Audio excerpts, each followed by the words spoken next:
श्री शिव महापुराण तृतीय पार्वती खंड आरंभ 14वां अध्याय। वज्रांग और बरांगी का परिचय। नारद जी ने पूछा, हे ब्रह्मांड, यह तारकासुर कौन था? यह किसका पुत्र था जिसने देवताओं को पीड़ित किया था? शंकर जी ने काम को कैसे भस्म किया और अपने कठिन तप द्वारा भगवती ने शंकर को कैसे प्राप्त किया? यह सब कथा मुझे सुनाने की कृपा कीजिए। ब्रह्मा जी बोले, हे नारद, मेरे पुत्र मरीचि और उनके पुत्र कश्यप हुए, जिनसे दक्ष प्रजापति ने अपनी कन्याएं ब्याह दी।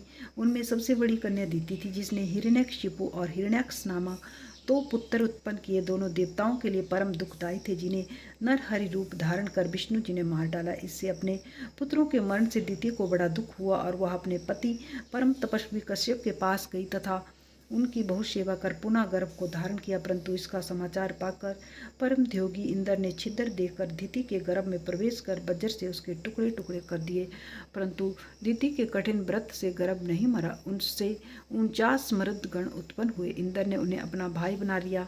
इससे दीति फिर अपने पति की सेवा करने लगी। उन्होंने प्रसन्न हो अपनी पत्नी दीति को तप करने की विधि बतला दी। ब्रह्मा जी की प्रसन्नता के लिए 10,000 बरस तप कराया। उससे उसे वज्रांग नामक महाबलशाली पुत्र प्राप्त हुआ। उसने अपनी माता की आज्ञा से इंद्र को पकड़कर दंड दिया और इसी प्रकार देवताओं को भी बड़ा दंडित किया।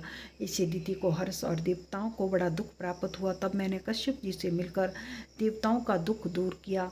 उसमें मैंने बरांगी नामक एक स्त्री की रचना कर वज्रांग को दिया। तब वह प्रसन्न हुआ।